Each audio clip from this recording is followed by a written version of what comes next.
Why do you need to invest? Well, imagine your savings account as a leaky bucket. Every year, inflation drips away your hard-earned cash while it's just sitting there. You might think that investing is a choice only rich people make. You're thinking, well, my parents never invested and they're doing okay. But guess what? It's not a choice anymore. It's a must. It's not just for rich people, but it's for all people of all income levels. That means you. You cannot save your way to retirement. So on today's show, I'm going to talk about how the savings account isn't getting the job done. Saving money might feel safe, but it's a losing game. And that game is against inflation. Historically, inflation in the US is about 3% per year. And even risk-free options like the United States Treasury bonds, which are backed by the full faith of the US government. These aren't designed to outpace inflation. They're the global benchmark for the safe return, but safe doesn't mean smart all the time. If you park your money there, you're basically just guaranteeing you're going to be losing money as prices rise. Investing, on the other hand, is about finding assets that grow faster than inflation. It's about beating that 3% inflation benchmark. It's about building a financial foundation that lets you do what you want. You can retire early. You can retire comfortably. You can pursue side gigs. You can live life on your own terms. So whether it's stocks or ETFs or mutual funds, investing is your ticket to that nest egg that works for you. Welcome to 15 Minute Money, the show where I search the financial world for the most up-to-date investment ideas, market trends, and income streams so you don't have to. Let's get into it. Why investing isn't just a good thing to do, it's a necessity if you want to secure a financial future. And listen, if you don't think you need to secure it, you do. The harsh reality, your savings account isn't your friend. It might be your frenemy, and inflation is the real enemy. Inflation is that silent thief. It's chipping away at the value of your money over time. Historically, inflation is about 3%. That may not sound small, or that might sound small, but it really compounds, and over decades, it becomes devastating. Let's put it into a different perspective. I grew up young, in Alaska, born and raised, woo woo. And in Alaska, I would go down to the Trading Post, now called Granny's Grocery. And with $1, I could buy 2 candy bars. Today, if you go down to Granny's Groceries at the Trading Post, you'd be lucky if you get a stick of gum. That's because the U.S. Bureau of Labor Statistics says that the purchasing power of $1 from 1980 is equivalent to today's money of 31 cents. You're still holding that dollar in your hand, but that dollar has lost 69% of value over 45 years. Here's another example. Let's say you stashed 10 grand under your mattress, again, in 1980. Now you could open up your mattress, and that $10,000 would still be there, but it's only giving you $3,100 of purchasing power. So, put it in a savings account. Well, your savings account is yielding like 0.5 to maybe 1%, nowhere near keeping up with the inflation of, again, 3%. So over time, your savings account is just a guaranteed loser. It is a losing strategy.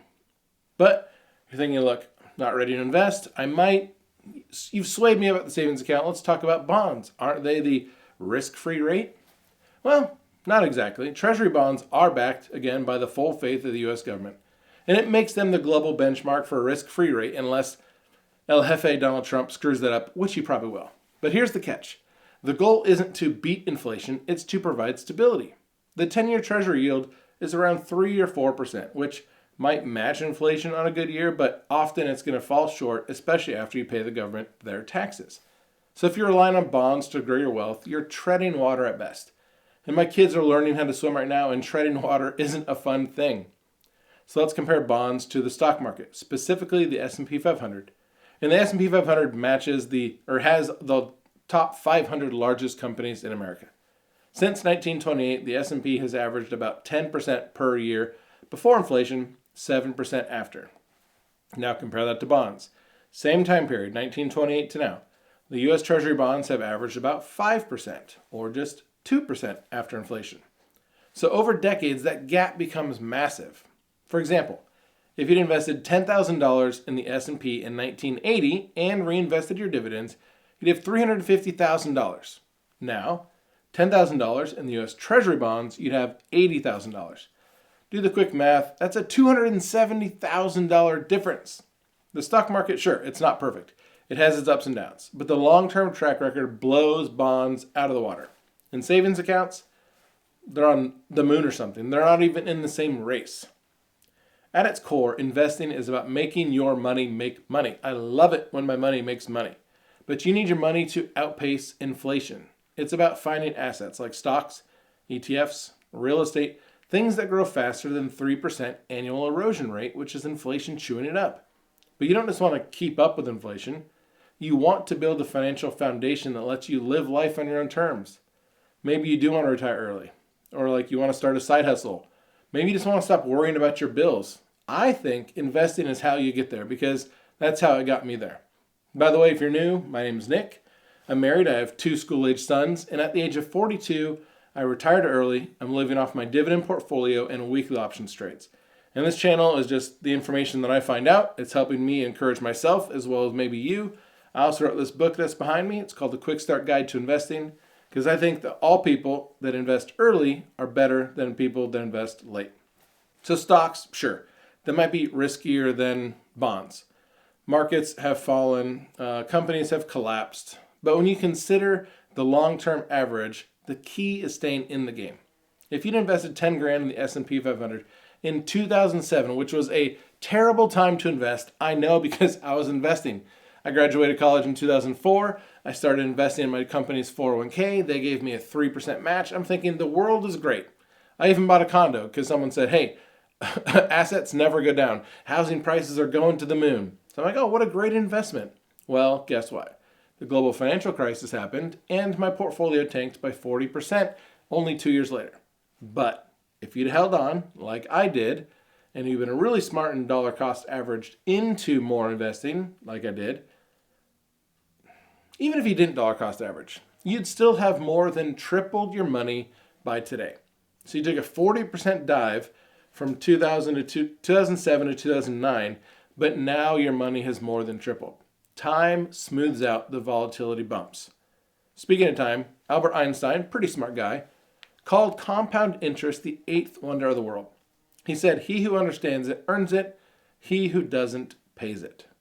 Think about compound investing like this. You're offered 2 choices. Choice 1, I'm going to give you $1 million in 30 days from today. Choice 2, you get a penny today, and it doubles tomorrow, and it doubles the next day, and it does that for 30 days. What are you going to pick? Many people might just choose the million. Hey, that's safe. In 30 days, I can survive. I'll get $1 million. But that penny doubling daily is going to grow to $10.7 million by the end of the 30 days.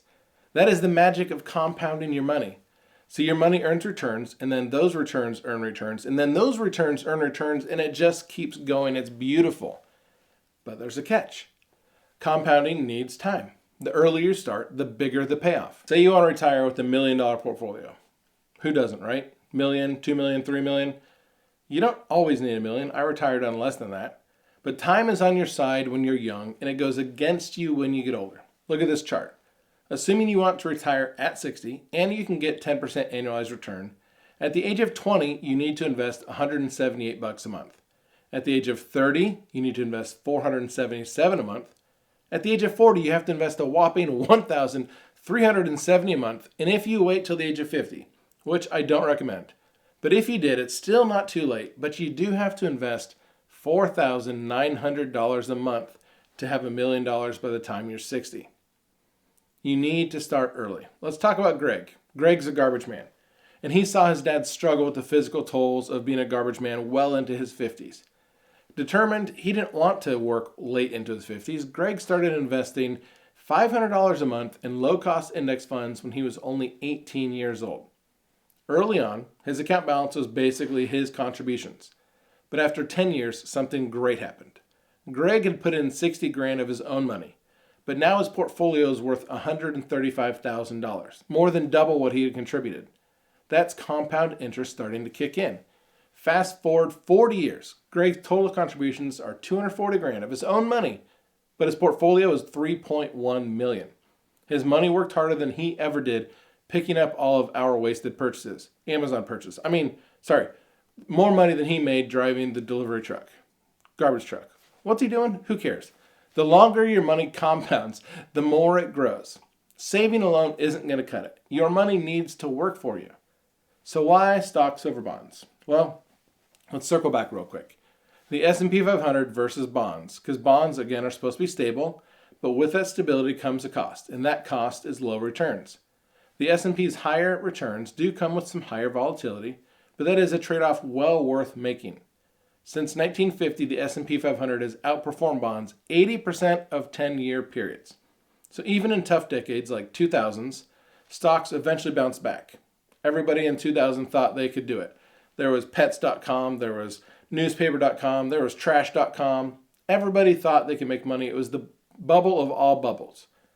But even in that tough period, from 2000 to 2010, the S&P 500 returned 1% after inflation. Really tough decade. Bonds, however, did better. They did 3%. But the next decade, from 10 to 20, the S&P roared back at 11% annualized returns, while bonds, 2%. Over the full 20 years, stocks win out because stocks reward patience. So, if you're not invested, how do you get started investing? Well, you don't need to be a Wall Street genius. You can buy low-cost index funds that track the S&P 500. And Warren Buffett, the greatest investor of all time, said that is the best entry point for the average American. The S&P 500 is diversified, so you're not just betting on one company. It has low fees, so a lot of your money stays invested. There's apps or websites like Vanguard and Fidelity or Robinhood that make it easy to get started. Even if you only want to do $50 a month to get started, the key is consistency. You need to invest regularly. Even at that $50 a month, you need to let compounding do the heavy lifting. You need to just get started early. Because the bottom line is savings alone isn't going to help you build wealth. Inflation is truly eating your dollar's value every single year. Savings accounts and bonds, they can't keep up. The S&P 500 has proven decade after decade that it's one of the best ways to beat inflation, to grow your money. But the real magic happens when you start early and you let compound interest work its wonders. So whether you're 25 or 55, the best time to start investing is now. Your future self will thank you. And if you need more information on how to get started investing, I would recommend taking a look at my 3-fund portfolio video right here or here. I don't really know how this works. Thanks for joining me today on 15 Minute Money, the show where I search the financial world for the most up-to-date investment ideas, market trends, and income streams so you don't have to.